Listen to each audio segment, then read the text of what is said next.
Hello, everyone, and welcome back to the Connected Yoga Teacher podcast. I have a question for you as we dive into today's episode. Can you think back to a time where you've ever been deeply disappointed in a yoga teacher, mentor, or yoga celebrity that you were learning from or looking up to? Because I feel like this is a common theme that has happened in the yoga world that I have noticed since I've been here. There have been many conversations about this in the decades that I've been a yoga teacher, and that's why we're going to chat about it today. And I am so grateful that my dear friend Jivana is here to talk with me about some huge feelings of grief and disappointment that have been coming up for me in connection with yoga teachers. And also we're going to talk about messages that I've received from colleagues and friends who have also told me the same, like they're deeply disappointed in some yoga teachers, mentors, people who they have learned from. I also have to thank Jivana for being honest with me. This is really the true test of a friendship. When someone can be like, hold on a minute. Let's think this through. Can I ask you some questions? So I had asked Jivana flat out, should I follow through with calling a yoga celebrity out on the podcast by name? And when I asked Jivana about this, something already didn't feel right. That's why I asked him. And I knew that he'd answer honestly. And I shared how I was feeling, basically just really reactive, based on my expectations of this one famous yoga teacher who's become known for speaking on social justice issues and politics. But also, this goes beyond one person. I've been feeling like I've been expecting more from yoga celebrities in this moment and feeling very disappointed. So if you are here for yet another messy chat about the state of the world we're in and how this all connects to yoga, I'm so grateful for you and for your time for being here. Thank you for being here and having a listen today. If you're brand new here, this is quite the episode to start with, but it's relevant to the time. So welcome. I'm your host, Shannon Crow. My pronouns are she, her, hers. This podcast is being recorded on Anishinaabe, Odawa, and Mississauga land, also called the Bruce Peninsula in Ontario, Canada. I'm a yoga teacher, a mom of 3, an entrepreneur, and a forever student who loves to ask questions. That's why podcasting feels like a good fit for me. I love that we can hang out and learn together and really geek out about yoga. This podcast was made for you, the yoga teacher, because I remember how it felt to be sort of dropped out into the jungles of entrepreneurship and being a yoga teacher and feel like, oh my gosh, I don't even know which direction to go in. This podcast is a place where you can connect to other yoga teachers so that you have a supportive community while also connecting to ideas and information. The main goal of this podcast has been from the beginning and still is now to have a place where yoga teachers can feel supported. Returning listeners, thanks for hanging out again. Your time and your support of this podcast means so much. Speaking of support, today's episode is powered by OfferingTree. So many of you know that I use and love this software in my own business because it makes everything automated. I love systems of automation so I don't have to think about things. I can rest easy knowing that my bookings, payments, Zoom links, reminders, and so much more are taken care of not only for the podcast, so I use it for our podcast interviews, but also for any yoga offerings that I do. And if you're feeling like, I need that, I need some organization in my business, I need to be able to take payments, I need to send out Zoom links and reminders and texts, you can do that with OfferingTree, and we have a discount code for you. That's over at OfferingTree.com/Shannon. Shannon is spelled SHANNON. So that's OfferingTree.com/Shannon. Today's episode is also brought to you by my 20-hour Yoga for Pelvic Health training. This is an online training that the replay is ready for you now. It's all pre-recorded. You can do it at your own pace. This is all of the information that I've learned over the years as I specialized in yoga for pelvic health and learned from mostly pelvic health PTs, and then integrated this into the yoga world, realized, wow, this fits together so well. So if you want to learn how to weave in pelvic health information into your existing classes, or maybe you feel like, I want to try this niche out, I want to try and run a specialty class that's like yoga for pelvic health, this is the training to check out. To find it, go to theconnectedyogateacher.com, look under training, and it's the 20-hour yoga for pelvic health training. And if you feel like, 20 hours is a long time, there's also a 3-hour option there as well. So that's over at theconnectedyogateacher.com, look under trainings, and you'll find it there. Alrighty, let's dive right into today's episode and big, amazing chat. So today, we are honored to welcome back Jivana Heyman, who is a trailblazer in the yoga world and a powerful advocate for inclusivity and accessibility in yoga. Jivana has been on the podcast 6 times over the past 8+ years of this podcast. When I thought about this, friends, I thought, oh my gosh, we're about to celebrate 9 years of this podcast. Can you believe this? Because I can't. It feels unbelievable that I've been sticking with something like this for 9 years, creating content for 9 years. Okay, so that's a whole other conversation. And it's teachers and colleagues like Jivana who have supported the podcast from early days. So if you don't know who Jivana is, he's the founder of Accessible Yoga. He's an author. He has some amazing books. We're going to talk about his new book that he's writing in today's episode.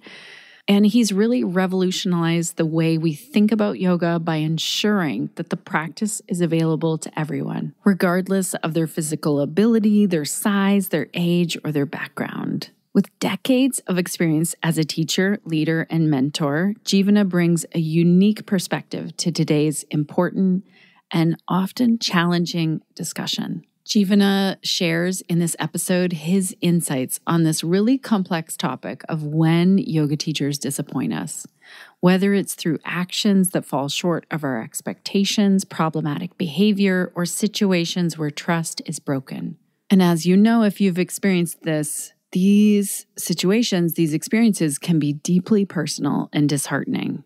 Drawing on his years of teaching and his commitment to fostering compassionate and ethical yoga communities, Jivana offers some really thoughtful reflections on navigating these moments with grace, understanding, and authenticity. So as always, you can expect a heartfelt and candid conversation from Jivana. None of this was scripted. He had no idea what questions I was going to throw out. I did not have organized questions in this interview, and you're going to hear it. And I feel like that's really the juice of it when we're just having a chat with a friend, who really cares about yoga. I love how Jivana never shies away from tough, messy conversations. And in today's episode, we talk about how we can maintain our connection to yoga and its teachings, even when we're imperfect humans walking around teaching yoga in our communities and learning from other imperfect humans. Jivana's expertise in creating safe, inclusive spaces provides a solid foundation for exploring how to rebuild trust, maintain boundaries, and use these challenges as opportunities for growth. This episode promises to inspire and empower yoga teachers and practitioners alike to approach disappointment with wisdom and resilience. And as usual, I would love to hear your feedback on this episode. And there are a few ways you can do that. You can share right in the show notes if you want, other people to read your comments connected to this episode and you want to type it out. That's over at theconnectedyogateacher.com/385. Scroll down to the bottom, leave all your comments there. Or you can share in our Facebook group, or you can leave a voice message. Just let me know if you want it shared on the podcast or if it's just for me. The button for that is on our website, and the button to join our Facebook group is also on the website. Okay, let's get right into the conversation today with Jivana Heyman. Welcome back to the Connected Yoga Teacher Podcast, Jivana. It is so great to have you here today. Yeah, it's so nice to be with you again. Usually I just get your messages, so it's nice to see you and actually talk to you. Well, kind of live. here we are. Yeah, here we are. And hi, everyone listening. Hello. Jivana's been on the podcast a lot. Like, you should know who he is now. Jivana, what's the newest thing in your world right now about yoga? Like, because our listeners probably know who you are, and we'll make sure to also intro you. In terms of what I'm doing? Yeah, you're teaching again.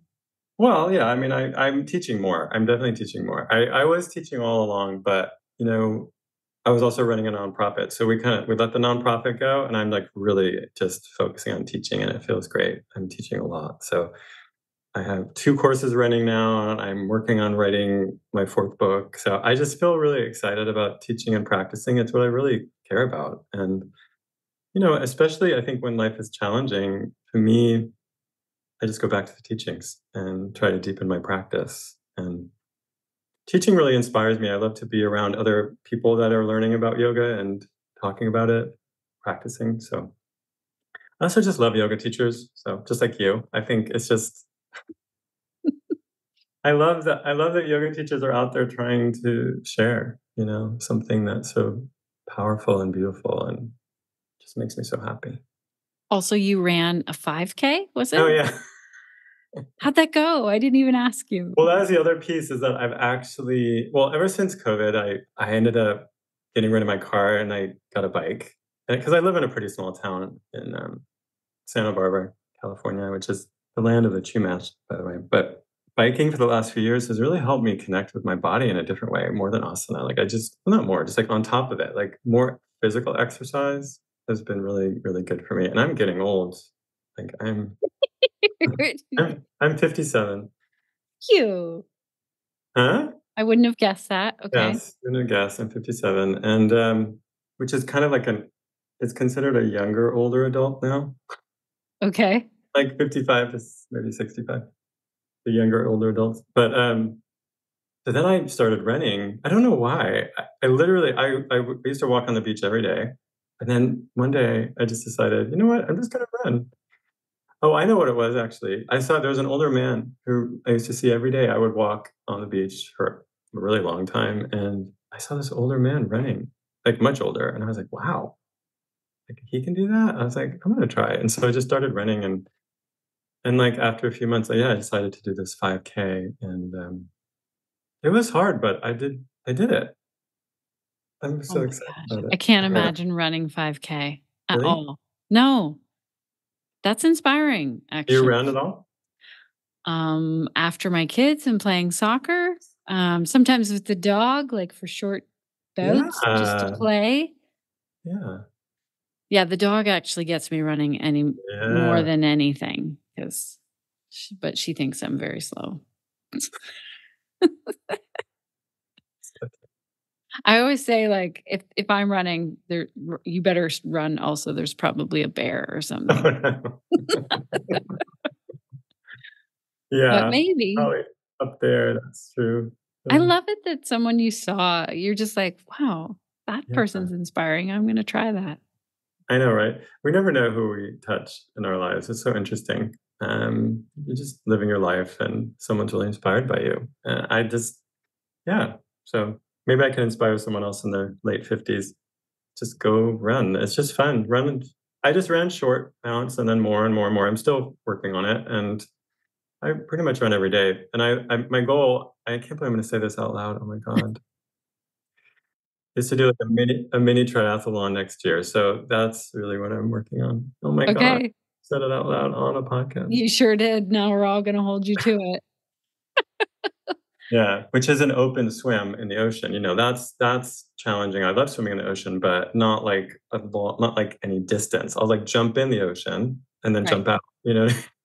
Right. Okay. Well, if our listeners feel like they wanna join you, then now you have Yeah. some triathlon friends. Yeah, there's a Santa Barbara triathlon in the summer in August, I think. Okay. So All right. I'm not 100% sure, so don't. Well, you said it here, so I think that's it. Now you have to do it. It's not a full-on thing anyway, it's the mini, like, it's not even a sprint one, it's, like, less than a sprint triathlon. Okay. Listeners, you just have to know that Jivana kind of like curled up like he was like, "Oh gosh, I shouldn't have put this on the podcast." But It's Yeah. here. I think it's really cool. And it's also fine to share a goal and then whatever. It's not necessarily like, check, I got that done. Yeah. Um, okay, you talked Wait, about. I want to talk about you. Okay, well, How about wait, you? wait. Before we do that, I want to say you said that you're inspired by teachers out there in the community, like Yeah. doing their thing. This person inspired you. You didn't even know. And I want to dive in and talk about like, Hmm. because you and I have had some conversations about like last week, the last podcast episode, I was like, that's it. I'm going to start calling names for yoga teachers who are like out here. I feels like they're not doing yoga. And you very kindly said to me, Shannon, why don't we have a conversation about it? But I'd like you to reconsider calling out names. And I'm so glad that you did that because something didn't feel right about it. So I want to talk about like, what about, because you know this and I know this, and anyone who's been a yoga teacher for any amount of time, we know the feeling of like, I'm disappointed by the person I've been learning from, whether it's online or in person. It happens all the time. Okay, let's start there. Do you think that there's more of that happening right now? Hmm. Um, yes and no. I mean, I'm always disappointed. You're Always- always disappointed? I mean, both. Like, I'm always inspired and disappointed. Like, it's a day to day thing. Like, I've seen a lot of bad things over all these years that I've been teaching. A lot of really shocking things that yoga teachers have done, especially more like big name people. I've kind of stopped paying attention to a lot of them just because, but part of that though, I guess what I want to say about it is that, we're all human, we're all trying our best. And so I think sometimes what happens is when someone becomes a celebrity yoga teacher or becomes like well known, they might have some really positive attributes and they get to share those. They may be really effective at teaching something, but it doesn't mean that they're perfect. Like they're not like I don't think they're an enlightened being. They're just good at something.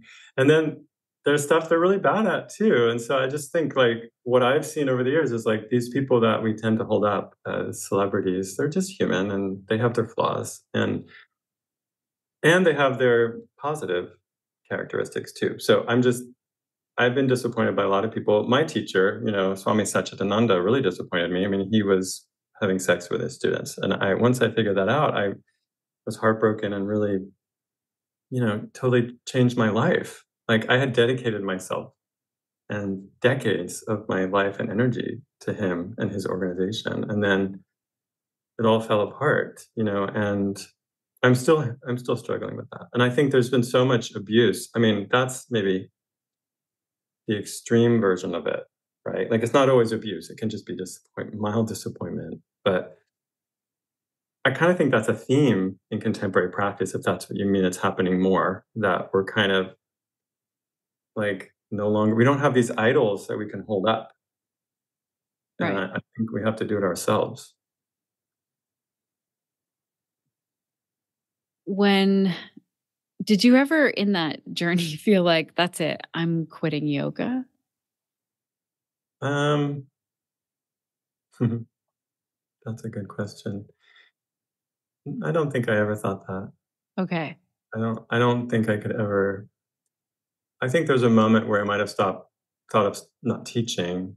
I didn't know how to move forward, like in terms of my teaching and work. But I'm smart enough to know that to be able to see yoga separate from him. Like I definitely saw, by the time that I realized what was happening with him, that he was a skilled teacher and flawed, but he just had access to this incredible wisdom tradition of yoga, and that's beyond all of us.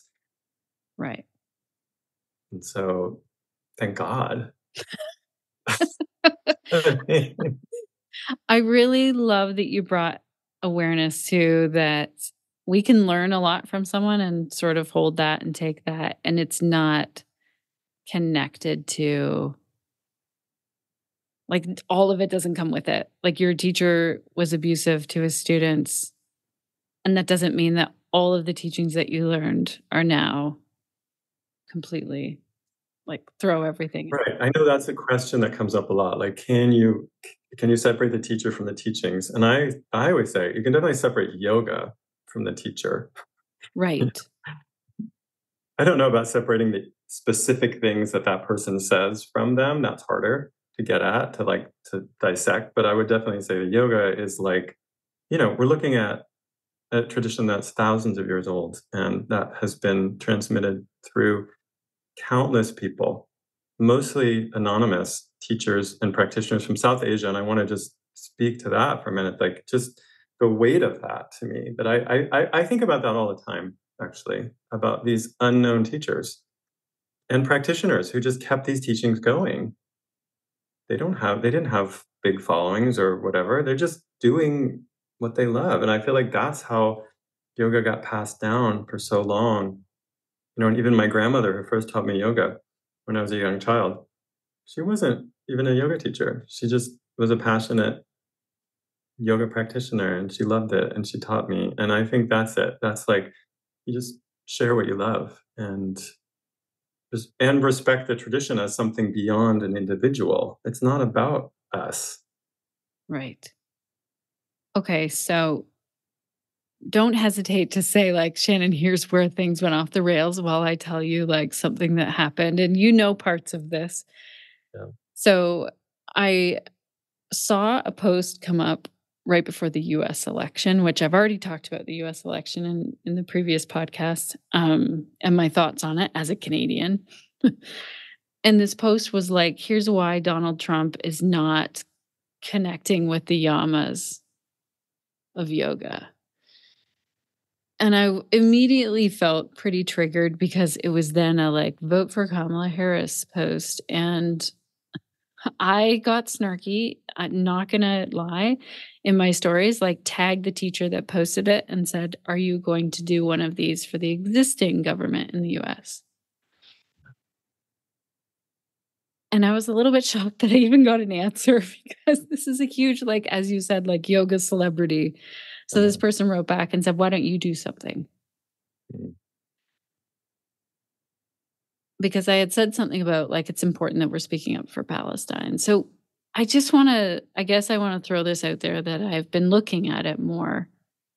Like, I feel like I'm in this deep, deep grief for yoga teachers as well as humans who like the deep grief is like watching the harm happen in the world, but then also compounded on that is feeling this expectation around like I thought people who taught about yoga would speak up against harm.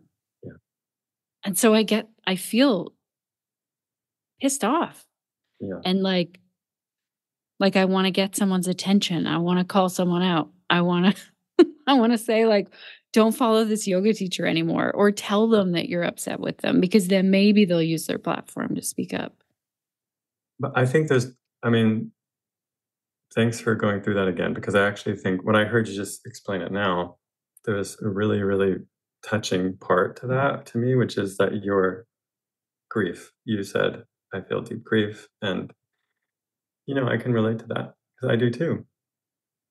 It's just unbelievably horrible. And yeah, it's just unbelievable. I can't believe what's happening in Palestine. And I think though that what happens is then, you said I have an expectation that yoga teachers would also agree or do something or say something. And that's where we always get stuck in life is the expectations. I mean, that's what yoga teaches us. The expectation is what causes our suffering. Right. But I would just go back. I think what I told you in a message about this is that I think we need to go back and think about like, do we even have like a definition of yoga that we agree upon? Like, I'm not sure that we're all even like sure what we mean when we say we're practicing or teaching yoga. I feel like there's like almost, in fact, I mentioned to you, like when I teach these days, I often start my trainings with that question, like, what is yoga? And so I would really put that out to anyone listening. It's like, what is your like working definition of yoga? I think it's essential that we spend time with that, because if we're not more clear about what that is, how do we teach it? How do we teach Right. And you said that you get like all different answers to all that question. different? I mean, I appreciate all the different answers. I'm not saying there's like a right answer, but I just feel like it's such a diversity of answers. Like people are all over the place. Like a lot of the answers are, like, what is the one I hear all the time? Connecting body, breath, and mind. Right. And I was just, and I just find that really interesting, because to me, like, I don't know, I'm not saying it's wrong, but if you look at classical yoga philosophy, that's not what yoga is at all. I'm sorry. That's, you know, according to classical philosophy like Patanjali's, or even the Gita, it's like the body, breath, and mind are pretty much one thing, right? It's all nature, it's all prakriti. And then what we're trying to do is something else, trying to connect with spirit. But remember, it's not even connect. The most beautiful thing about yoga to me is that it starts with the fact that we are spirit. We are that, and we've forgotten. We've lost it. We've lost the connection because our minds are too busy and we've identified with other things. I don't need to lecture you about that. I just, the reason I'm saying this is because I think people have different working definitions of yoga and what that means to them. And I think you are coming from this really beautiful place of understanding that yoga is ethics, which I think I agree with you. That to me, even if you just look at the Ashtanga yoga, and that yama comes first, and ahimsa is the first teaching of the 8 limbs of yoga, you know that ethics is essential, but not everyone knows that or practices that way, Right. sadly. And like oh gosh, I love this so much because I'm thinking, yeah, like ahimsa, it just makes sense. But then like how much ahimsa was in my tagging this teacher, calling them out by name, getting snarky, like, okay. So the second part of this message that really got me more than the first part, because when someone says, why don't you do something? And I say, I am. But then this person said to me, I was speaking up about Palestine, but every time I do, I get shadow banned. And I just think, oh, great. So the big like yoga world, celebrities can't speak up because of capitalism. So to me, this feels like so far from yoga. I know. It's sad that they kind of admitted that they were prioritizing that. They're prioritizing their social media reach over ahimsa, or over saying something that they felt was important to say.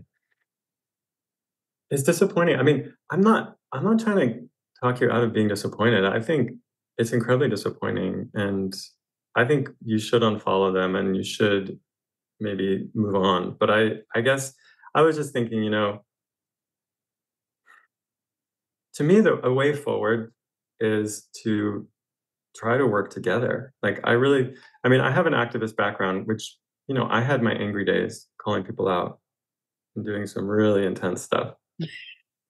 And maybe I'm just older now, but I just feel like I don't know if it works. Like, there's a great place for anger. I mean, and I think I hope we'll see it more now with the incoming administration. I hope we'll see that there will be an effort to squash protests, though. But um, at the same time, I think there has to be an effort to cooperate with each other and find a way to work together to make this change happen. Do you know what I mean? Like, how amazing would it be if all the yoga teachers who do support Palestine and want to end this horrific situation, if all of us could come together and actually work on that together, that would be amazing. You know what I mean? Like, there's power in that, in community. So I didn't lose hope until the very end, because then I was like, I totally get like being shadow banned. Come on the Yeah. podcast and talk about it Yeah. because the shadow ban doesn't hit the same way. And then there was a big like, nope. No. Yeah. Okay. At what point, I totally appreciate what you're saying. We have power in like unfollowing this teacher. That does matter. Um, or taking, being like, okay, I gathered these things and now I'm done learning from them at this point. But at what point do we reach out and say, what you're doing is harmful? And really, how do we do that? Like, how do we call someone in?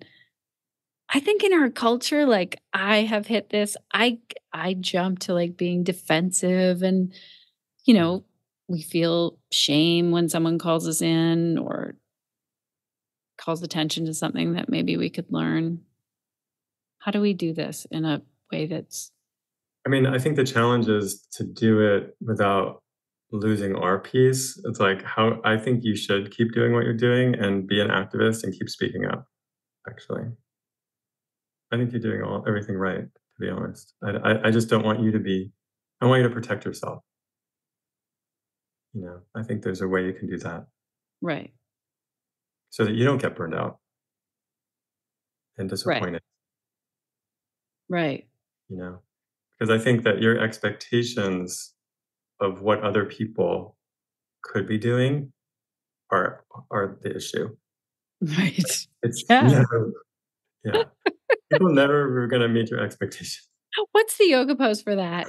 For Yeah. expectation? I mean, honestly, it goes back to non-attachment, which I think people think of non-attachment as like this really, as like giving up or something. Like, I don't care. And it's not right. I mean, non-attachment is just freedom. That's what this is. It's freedom from desire. It's like freedom from being focused on the outcome. It's beautifully powerful and positive to have non-attachment, which means you could do what you're doing and also just let go of the result. It's like, you know what I mean? Because you can't control that part. Right. And yet it hurts. Yeah.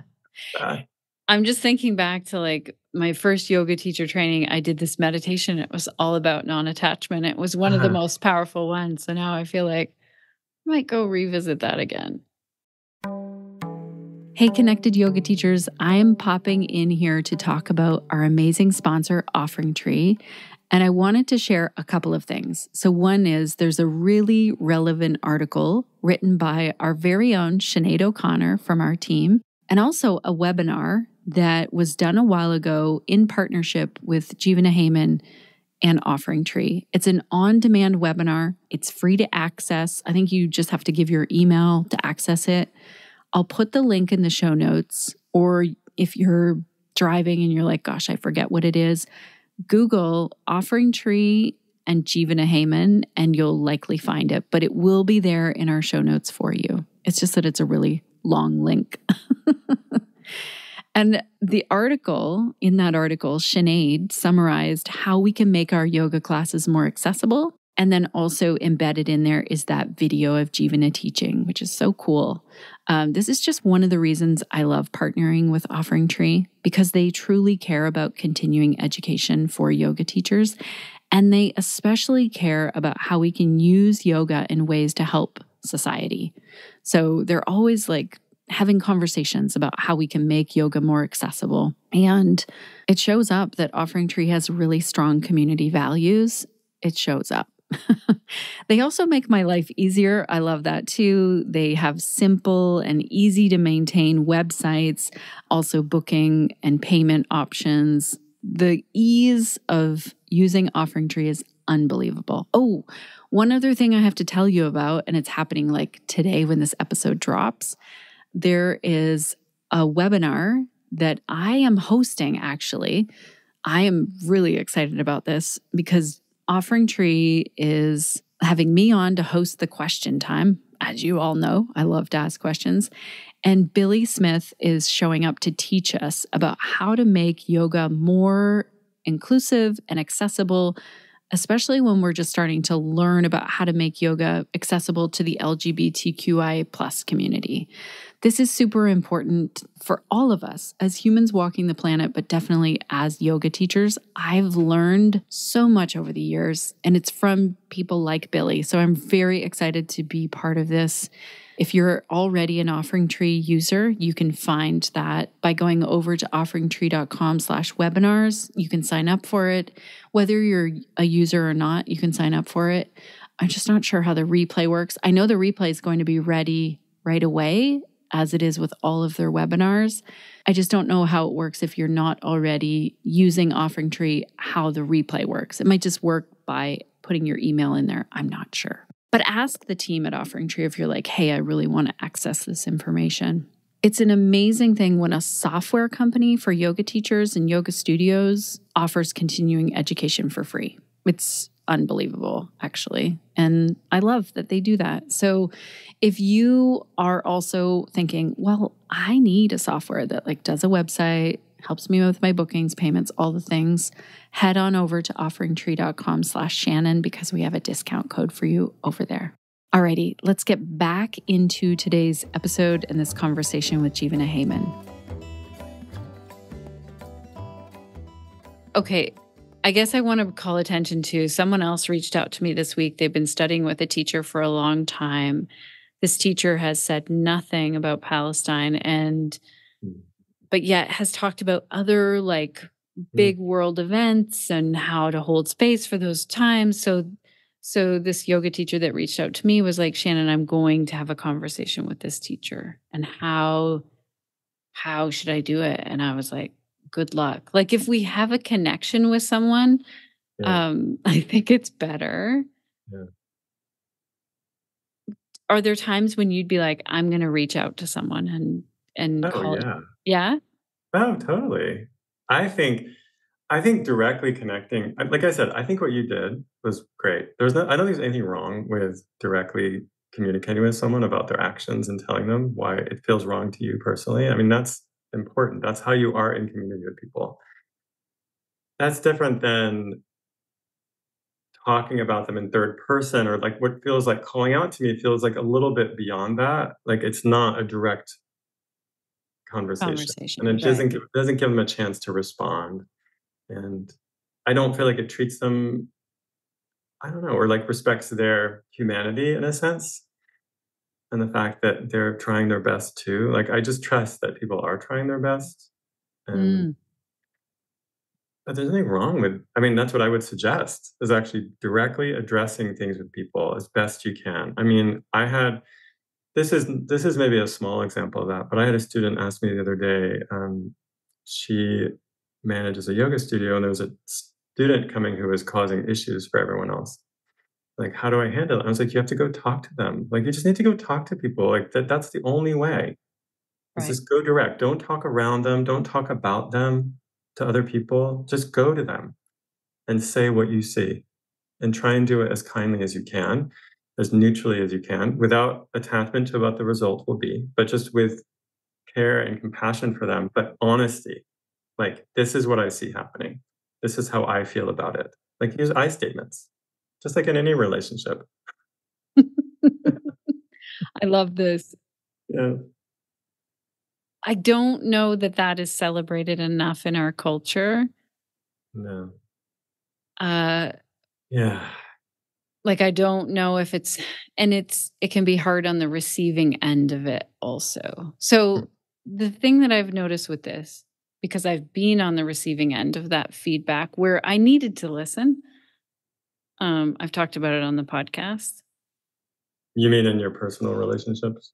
I mean, I told someone that I wouldn't do it was too much to talk about land acknowledgements. And I was wrong. It's not too much. And I talked about it on a podcast. So I really needed to listen to the feedback coming in from a podcast listener. And I didn't listen well at first. I did apologize. Right. But see, that worked. They got you. I mean, you were maybe defensive, but then you changed, you learned, and you grew from their input. I mean, that's exactly right. That's amazing. So my friend Ray says this is what being in community is about. And really, unless we have that kind of we're willing to accept that feedback and we can give that feedback and feel safe, we're not really in community with people unless we have. It's hard. I'm not good at it. I don't like being criticized.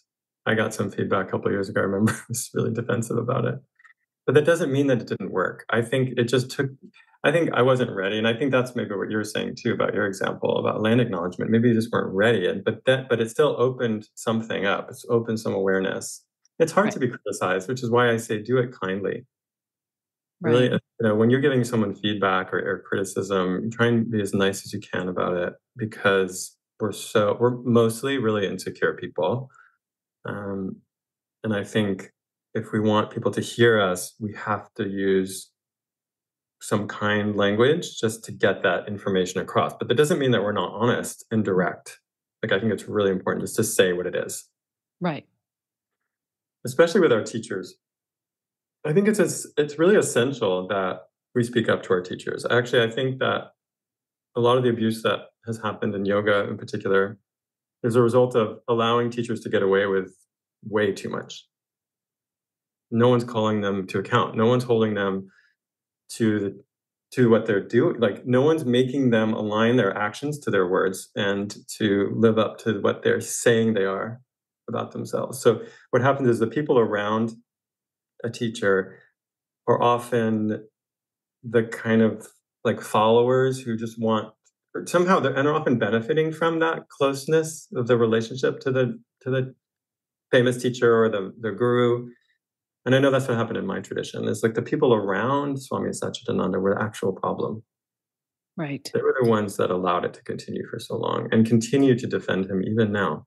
And I think that that's really interesting, is how it's like, if people could hear directly, if there was a chance to communicate directly with the person and say, this is not okay, and just say it right away, it could have prevented a lot of problems, right? To prevent a lot. Right. But there's such a power dynamic, and that's the real issue, I think, with most yoga and spiritual teachings, is that there's a hierarchy where the teacher is above the student. It's not the teacher-student relationship is not equal, and that's the danger. I mean, there's been so much abuse in yoga, like, we can't overstate this. It's been, I don't know, out of, like, if you look, I mean, I guess religion also, like, maybe it's spiritual teachings that tend to have this kind of abuse, but almost every major lineage of yoga has had some abuse of one kind or another. I don't think you can identify a major lineage that hasn't had something. And that's shocking and disappointing. Yes. So what would you say to the yoga teacher who, let's say, is following some yoga celebrity and then they're seeing over and over again, okay, they're not posting about things that are really important to me. Like, they're not posting about trans rights or how we shouldn't be sending weapons to harm people and to harm the planet, or they're, how. So you think we message them directly then? I mean, I don't know if it's exactly that, but I would say as much as possible, I think direct communication is more effective with people. I know that for me.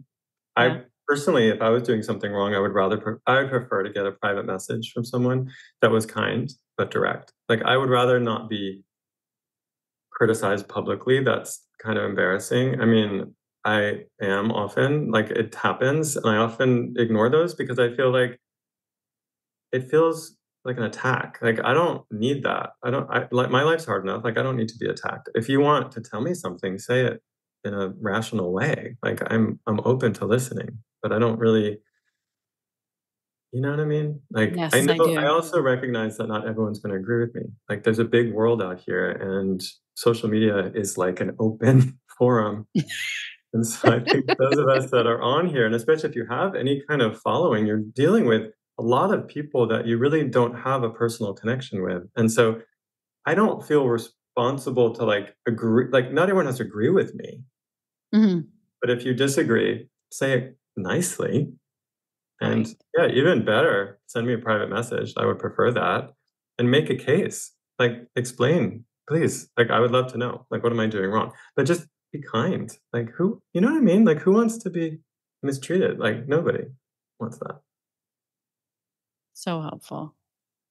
Is that helpful? I don't know. It seems It obvious. is helpful. Okay. It's a good pep talk for us all because I think it's important that we also talk about it before the thing is like right in our face. Yeah. You That's know, hard that's the because, moment. yeah, sometimes it's too late. Sometimes we're already all worked up and then that encourages us.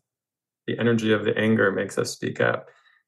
I would say, one of the things that yoga has really helped me with is that I'm a pretty, I can get really worked up Yeah. about stuff. And yoga has helped me like learn how to work with my own nervous system so that I can manage that so that I can address things in a healthier way. Not all the time, but just like in my personal relationships and stuff. I've been married now for almost 32 years. And it's just like, my husband's taught me that too. It's like, I can't, just because I'm angry doesn't mean I'm right, but it also doesn't mean I'm wrong. But I also can like start to like have my anger and then also explore it by myself to really understand what is the best way forward with the energy of this anger? Where is it coming from? What am I really concerned about? Do you know what I mean? Like, because sometimes anger is really effective. I think to make social change, we do need that. I'm not saying we don't need to go march on the streets. Like, there is that. Although I would say people who march on the streets usually aren't angry. Usually they're actually really loving and compassionate, and it's coming from there, right? We're speaking up out of love. I don't see that. I see most of the anger I see is people defending the norm, defending tradition. There's a lot more anger, I think, on that side. But I do see a role for anger. At the same time, I think the more we can reflect on our emotions, and what I always tell my kids is like, don't let your emotion decide your life for you. Like, don't let emotions make the decision. And so I'm not saying to ignore the emotion, but like have your emotions. And then after that, decide like, what do I want to do about it? Because like my daughter is very emotional and she would always like be so angry and want to do something right away. And she often would. And Right. then she ended up actually limiting her choices in her life. Like Because of she would that. lose a friend or drop out of a class because the teacher said something she didn't like. And it's like, what if you just had your feeling and know it's valid and then made a choice after? How do I want to behave? Like, what do I want to do? You have more choices that way. Yeah. I'm almost 50 and I feel like finally I feel what it's like to have an emotion rise up and not feel like I have to really do something with it. I could just like really feel it thanks to my therapist. Yeah. Who's That's like, yoga. That's yoga too. I'm sure yeah. your practice is helping you. I mean, yoga is working with your mind. That's the whole point. What about when we feel like this takes a lot of energy to work in community? We saw this like right after following the US election. Wow. People who agree on the same values and viewpoints and how to take like they believe in community care and equal rights. There was a lot of, I don't know what to call it other than infighting. There was like a lot of Yeah. attacking each other, and you already spoke to this, like let's work together. But Yeah. do you want to talk about that of like how do we, I don't know, how do we do that, when we've, I mean, the biggest thing is I can just, what I saw bubbling out, and this is from a distance, is like people from the US saying, like, vote for Kamala. And I know why they were saying that. And other people saying, I can't because her current government is like harming my people or the planet. And those to me feel like people who are sort of on the quote unquote same side. Hmm. Yeah.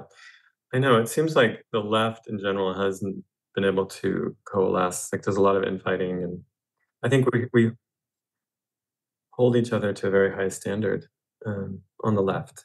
That we have to do everything right. And this is that's what we're talking about today. It's like, how do we call people in a kind, direct way and start to heal some of those wounds and divisions by actually treating each other as humans and recognizing that we're trying.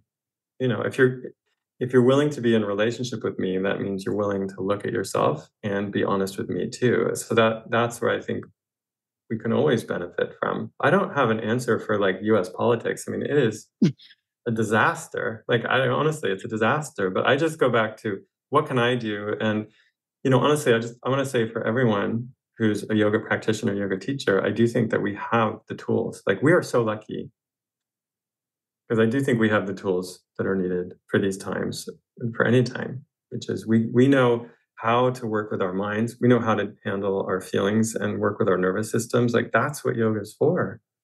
And like what an amazing gift we have and how incredible that we get to share that with our students. Like we can offer so much support to our communities that are like really suffering now and even more under this next administration. I think there can be a lot of suffering for the most marginalized people. And in the US, I'm very concerned for trans people, immigrants, our whole queer community. I mean, but like trans people in particular are just really being, I don't know, targeted. And I think we'll see that with immigrants even more. And it's scary.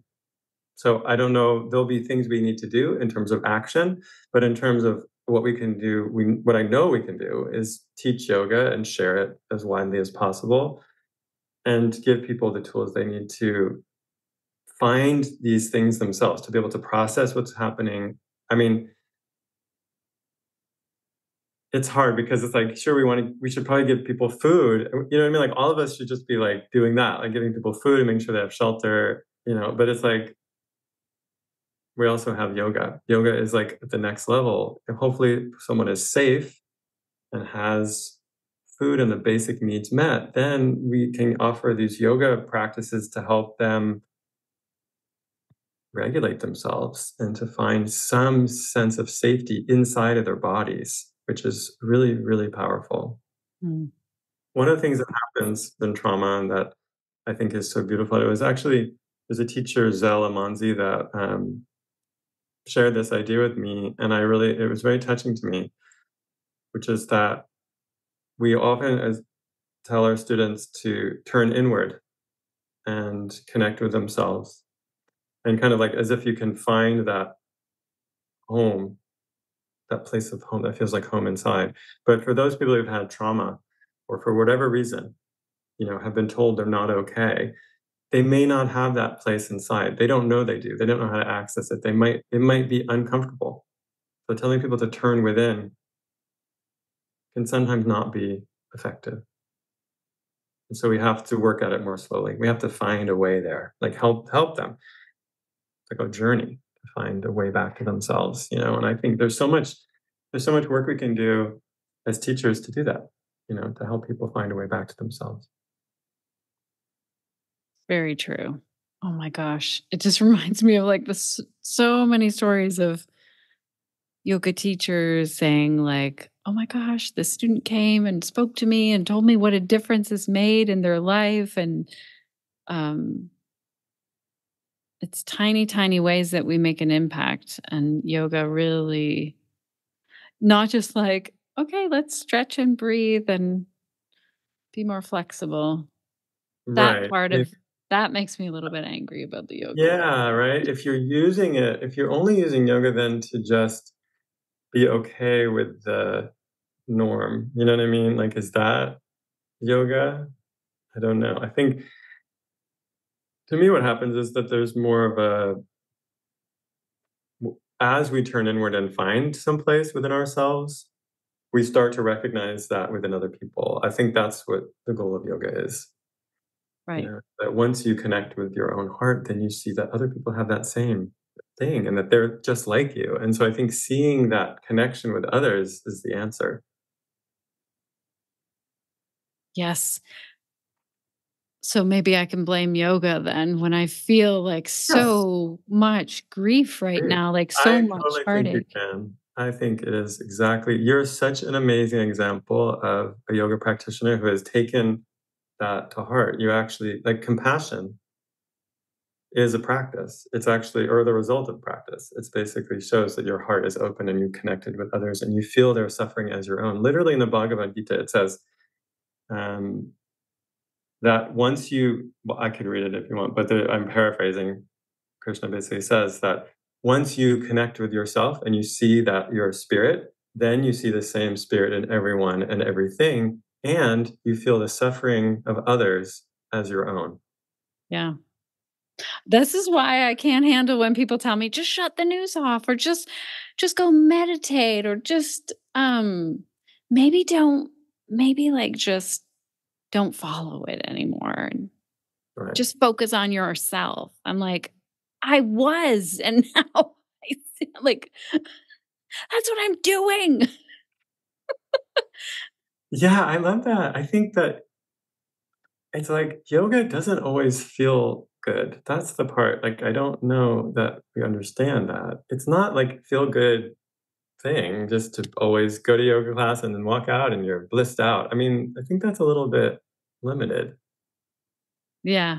Has to be another step of, in fact, there was, I don't know if I mentioned this to you before, there was really interesting research on about mindfulness. And the question they asked was, does mindfulness make you less self-centered?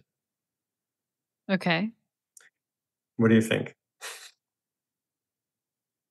I mean, okay, if you're really becoming mindful, The practice. It was the practice of mindfulness. hopefully no. That's my hope that it's no. Well, the research showed that people that were already self-centered became more self-centered, and Okay. people that weren't self-centered, what I don't know what word that would be, compassionate, were more so, were more compassionate and even less self-centered. So basically, the mindfulness practices kind of exaggerated, or another word like amplified, Okay. whatever qualities the person had. Wow. Interesting. Very interesting. I think yoga is the same in that I feel like the reason we have ethical practices in yoga, why it's first in the 8 limbs of yoga, is because these practices give you a lot of energy. They give you access to endless amounts of prana. And that's not necessarily a good thing. You know what I Right. mean? Because of our attachments. It can be bad. It can actually make situations worse. Patanjali is very clear that we have to be careful about what we're desiring and craving, that those are obstacles, right? He talks about seeing things we see or hear about, meaning he talks about not being attached to this natural world or also to ideas we have about like the powers we could gain from yoga. I think that was a concern for him, right? Even though he tells us how to gain that, to get them, he later tells us how to levitate and how to read people's minds. But first, he's telling us how to avoid those attachments because I think he sees that this is basically like accessing our power and it's going to amplify whatever's happening in the mind. And so, if you don't have the framework of ethics there or compassion, then it's not going to really help you. It's actually going to make things worse. Right. Oh, that's fascinating. Yeah, it's a little scary. Is there anything what would you say to the if the yoga celebrity is listening right now Yeah, and they let's just use the Palestine example, but it could be many things. It could be like speaking up for human rights across the board. What would you tell them if people are starting to message them and say, "Hey, you haven't spoken up about Palestine." I would ask them about it.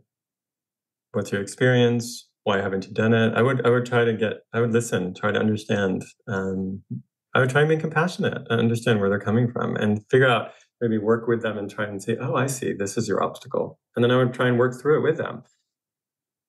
You know what I Right. mean? Like you would with anyone else that like a friend. Like if you had a friend who was doing something that you didn't agree with or making some bad choices, you might approach them and be like, "What's going on? Like how can we work this out? Like, can I help you?" Because by the way, giving people advice is not a very effective communication skill. Like that that doesn't work. No, it Who doesn't. wants advice? Like I don't want advice. Don't give me advice. What I want is compassion and kindness and help. So, like, you know what I mean? Treat people the way you want to be treated. It's basic. Now, I'm hearing from a ton of yoga teachers who are saying, I feel like I'm not doing enough right now. Yeah. Anything that you would say to those teachers? do more. Right. It's like a little message and it means like, okay, step up, do more. Yeah. What if Do they're like, more. I'm just trying to get by and pay my bills and I But can't. do more doesn't mean money. I mean, it doesn't mean like, I mean, how do I say? We all have a lot of power in small ways that we don't recognize. And I think that we can engage with that power consciously or not. So you could look at deciding to buy things or not buy things, like boycotts, for example. I think that's a way we have power. Unfollowing people that you don't want to support, encouraging and really following those that you do. Sending your friends to those people, like really helping to build up a teacher who's doing a good job. um, Sending positive messages to people. I don't know, like there's endless things you can do that don't have to do with any like having money or any following. I mean, you could talk to your current students about it. Ask them how they feel. What do they want to know? What do they think about it? Could you run um, a book group? Could you do a fundraiser just with your class? Maybe you have a class of 10, 15, 20 people. Like, what can that group do? I've seen small communities do amazing things. And it doesn't have to always be Palestine. It could be, what are you doing in your community? Mm-hmm. You know what I mean? Like, I think that's really where things need to shift right now, is to like going back local too and really supporting the people around us, making connections with them, Yeah. find out what they need.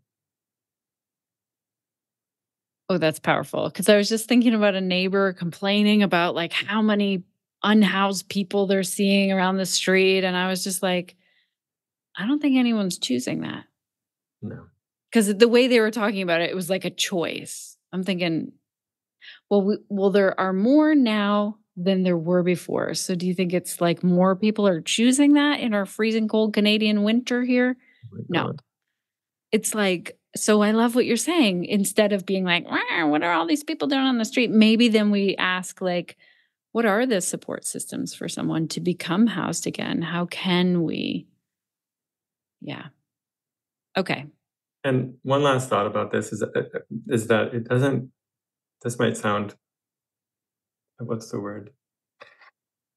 Airy fairy or something. But I would say a small way that I think people can do something is through the power of intention and prayer. And I know that might seem silly, but I think we have so much power in every practice that we do. I would suggest that people make some kind of, not even not intention, but like dedication. Dedicate the energy of your practice to something. And I feel like this is the missing link in a lot of our individual spiritual practices, is that we're not dedicating the energy to something. And then instead it's just building up inside of us. So like that scenario we described with mindfulness, the way to avoid that, I think, and to make sure that you're not just making yourself more egotistical through your practice, is dedicate the benefit of your practice to something. And maybe it's you, maybe you need that. Like maybe you're feeling tired or sick and exhausted and you need that energy. No problem. It can be you. Maybe it's your partner, your kid, or your neighbor. Like you can dedicate it to them just mentally. And I mean, so you go and do your asana, you sit in meditation at the end of your practice, maybe you bow to yourself and you like think of that person and send them some of that energy. Or it could be the people of Palestine, or it could be this whole world, hoping that we don't actually destroy this world. I think there's tremendous power there. And hopefully, if we do that internally over and over again, it makes us more compassionate and can actually lead to these individual connections, right? We can also start acting it out in the world. I mean, that's what I'm trying to do. It's, yeah, a work in progress. I love this. I started listening to more podcasts recently about herbalism. Mm, And there are times when it really like goes off into more the subtle realm of like where it's not tangible. There's not some scientific study with it, like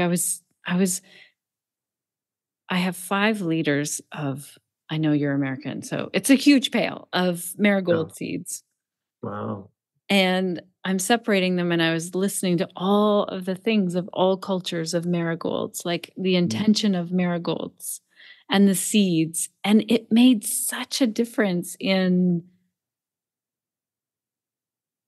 in this practice that I could just be like, oh, this is about like I want to, plant these or sell these or give them away or whatever I want to do. But instead I was like really thinking about the plant. And I'm telling you, I'm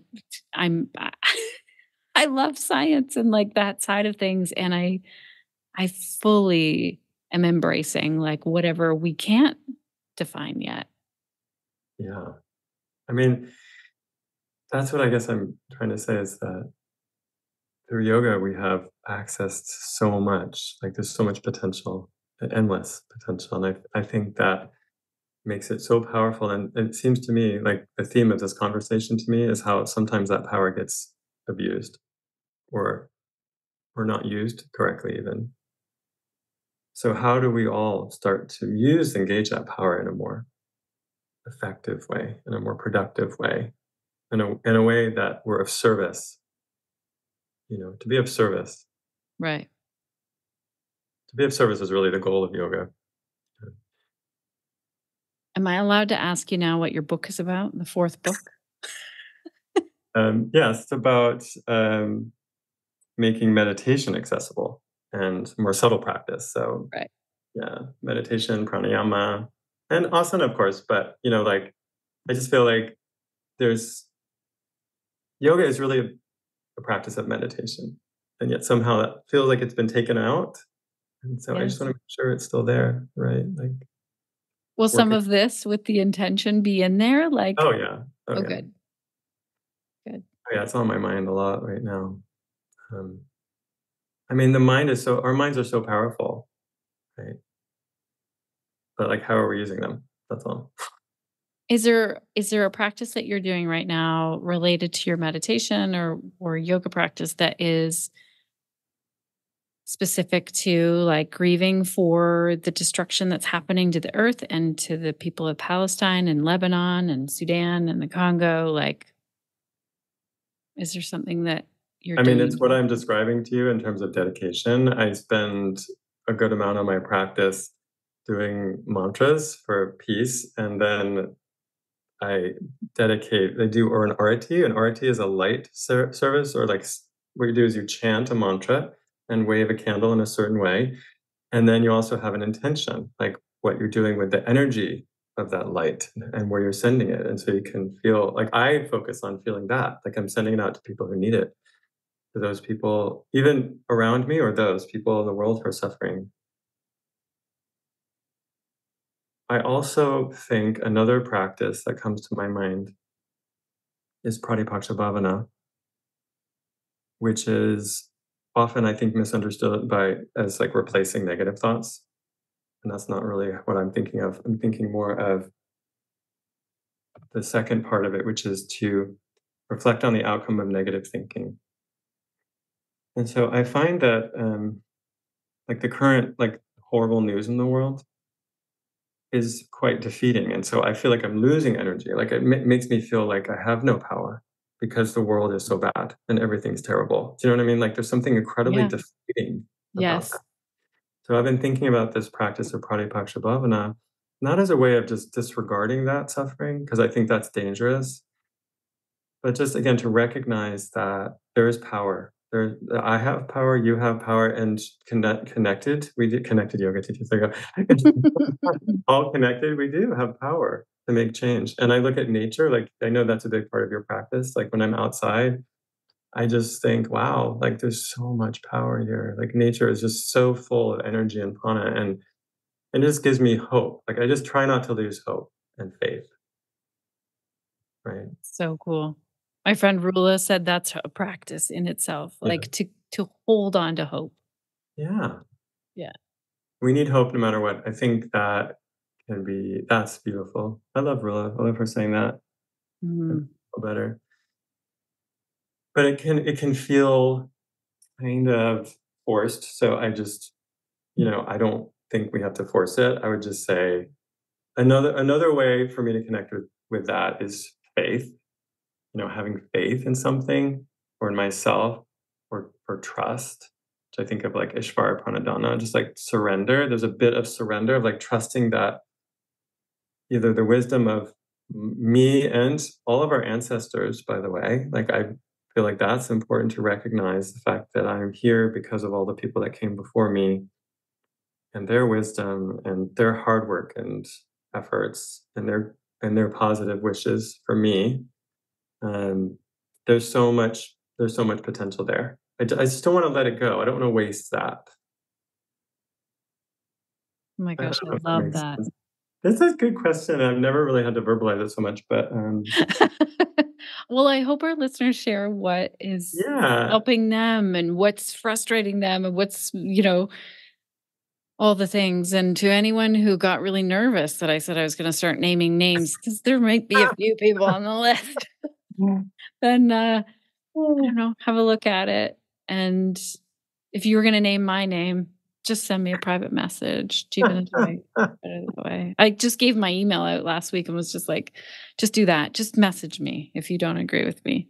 And I just want to thank you, I think for, on behalf of all of us who are listening, because I listened to you, and just your compassion is so compelling. And it was funny, I was listening to your episode last week, and you were saying you were torn. Like, you're like, we need kindness. I heard you say that. We need kindness. And like, you're really wanting that. You're wanting other people to also feel that and to be kind. And it's so beautiful. It's a beautiful thing. It's a beautiful practice. And you're so powerful in that way. Honestly, your compassion is just changing the lives of a lot of our people. All the people listening to this right now are touched by your incredible compassion and heart. It's incredible. So don't let the world crush that. You know what I mean? Like, Right. protect it. That's why we do the strong practices in yoga too. Okay. Like, that's what warriors for. And all those practices, they're to protect your heart so that you don't let the world tell you you're not powerful and that you're not worthy or that you're wrong. Right? Boundaries, right? You can hold them off. Right. Oh, I love this. Thank you. Okay. There's also like the part of me that feels like a real like pissed off rebel loves to think like, haha, I actually know some secrets like gardening, like food is free. I can give all the Yeah. garlic away I want, and those people will grow garlic, and then we'll never have to buy garlic again. Like there's this inner like, I'm going to fight back against capitalism and people who colonized the land. Yeah. And yoga, I mean, that's what yoga does. If I can teach you yoga, then you don't have to go and spend your money on all that stuff. You can just practice. I mean, you still Right. need stuff, and that's fine. But I'm just saying, you know what I mean? It can give you practices to help you find your, Right. to connect with yourself, so that you don't have to like feel this craving of something lacking. You don't need that. Oh my gosh, that's so true, Jivana, that you could like you become more self-reliant and also like connected community. Oh my God. Completely independent. That's what it's a paradox, I know. But yoga makes you completely independent and yet connected to everything else. And it's a beautiful paradox. Right. Both things are true. Independence is it's another translation of samadhi, right? Right. That you're actually independent and free. Oh my gosh. I love it. Yeah. If people want to learn from you, if they want to take your Yeah. trainings or they want to check out your books, where do they go? I don't know. What's your I'm website? out there. I'm out there. It's fine. Is it jivanaheyman.com? Don't send me any mean messages. I mean, just be nice. That's all I'm asking. What? I'm just saying, don't send mean messages. Oh Send nice. no. If they want to find if they're like, I want to read No, I'm Jivana's kidding. books. Okay. I'm kidding. Yeah, jivanaheyman.com or accessibleyogaschool.com. We're still using that. On Instagram, I'm there a lot. Right. Thank you for all that you're doing in the world. Thanks for sharing with us here today and coming back on the podcast and for being willing to like dive in. I was like, gosh, this is a bit of a mess of a conversation. Do you think you're up for it? And you were like, yeah, let's do it. Thank you. Yeah, I hope it was useful. Thanks so much for talking with me and sharing and being so open. It's amazing. All right. Thanks, Sharon. Thanks, everyone. Thank you. Alrighty, connected yoga teachers. Thank you so much for being here for this conversation. Oh my gosh, Jivana, thank you for being such a strong friend and for saying like, hey, Shannon, hold up a minute. I don't know if your idea is so good. Let's think about it here together. And I really appreciated that conversation before this podcast. And really like a big key takeaway from this conversation for me was a huge reminder in why I need to take time to process things. In this case, it is like grief and disappointment and expectations. And really sit with it and pause. And I know things are moving fast in the world, and I know I'm not alone in feeling like reactive, like we have to do something right now. Lives depend on it. And also, my help isn't that effective if I come from that place of reactivity. So, I'll be honest, I was about to release this as an episode, a solo episode titled, Is Your Guru Still Silent? And there's some justified rage at what's happening right now. But I was about to unleash that on some yoga teachers who've really disappointed me and others. There were some other yoga teachers that were starting to make the list. And Jivana really asked me to take a look at like this justified rage. So if you were listening this week because you were like, gosh, I really wanted Shannon to spill a story that would enable us to feel together this grief and collective rage, this justified rage, I understand that so well. I get it. If you're feeling like, oh my gosh, I'm so frustrated right now, you are more than welcome to send me an Instagram private message. I will not share it anywhere and unload. The world is a really tough place right now, and we need spaces where we are heard and our feelings are valid. If we are watching what's happening and we're like, this is not fair to like human rights and people and the planet, I feel really honored that I have friends that do that with me, who see an injustice happening and message me to share how that's feeling for them. These are friends who are not like, it's about me, but it's valid when we are watching things on our screens, on our phones, and we're like, this is not right. Our feelings are valid. Our grief is valid in this. And I really think this is how change happens in these conversations.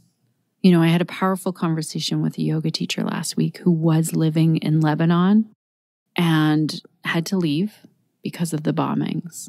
And her sharing with me, like, her immense grief right now, her loss in losing some community members. Yeah, I just feel honored that people are reaching out with like their real time stories. And this yoga teacher shared, I don't really want to make it about me and share about it online. And I completely understand that. Everyone has to decide, what they're sharing, but also she's been living there in that area. And I feel like that's a conversation that I'm interested in, is someone's lived experience. Also, another key takeaway here was like, give yourself time to process. So that you are on this list of people who can show up and help. And give yourself time to like, really, what do you need? Find those things that you need. And like, I'm not just talking to you as the podcast listener. This was a key takeaway for me. I want to be on the list of helpers. I don't want to be on the list of people who are lashing out and harming others. So this is as much a message to myself and a key takeaway for me, and maybe hopefully it resonates with you. I chose the title for this episode after so many ideas and so many words. Like, I struggled with this one, and I wanted to share that I did it because we all can stumble as yoga teachers. I certainly did, putting this episode together and having this idea and like putting it out. The last episode, I was like, I'm going to call someone out. That was me stumbling, and you got to witness it in real time. And Jivana helped me to process this in a conversation before we hit record. And he held me accountable with gentle questions. And yeah, I'm really grateful for that. And also that, if you feel like you've stumbled, you are not alone. We are human. I'm right here with you, stumbling and trying to like dust off and keep going. So I guess my question now is the same that it's been for almost 9 years of this podcast. How can I help yoga teachers so that they can share yoga in their communities while feeling connected to support and information? If you have feedback for me on what you need as a teacher, I am here to listen. If you think, gosh, I want to give Shannon some feedback, but I don't know if she's going to receive it, I am here. I have like listening ears, and I'm grateful for your time. I'm grateful that you listened today to this chat with Jivana and I. Again, the show notes are over at theconnectedyogateacher.com/385 for this episode. Yeah, I was going to say, like, you can always leave a review for the podcast. We love reviews. There's a button right there on the show notes page of how to leave a review. You can do that through Apple Podcasts as well. You can leave reviews. If you have thoughts, I'd love it if you left a comment on our website, in the show notes there. That's where we could reviews are great as well. It helps other people learn about the podcast. Or maybe you want to share this episode with a friend. That makes a huge difference. If you share it on social media, or if you share it in a private message and you're like, hey, I listened to this today and here were my thoughts on it. Thank you for sharing the podcast. Thank you also to our amazing team over here doing so much behind the scenes to support everything. Suzanne Crunch and Sinead, gosh, I'm grateful for all of you. And also thank you for being here, dear listener. You make this podcast possible. And you're also doing amazing work out in the world. I'm blown away by the stories of yoga teachers showing up in communities and teaching, whether it's 1 class a week or 12 classes a week or more. It is making a huge difference. Okay, here's the question of the day. What will you be doing this week to stay connected to yourself, your yoga practice, and to your community so that you can share the yoga that lights you up?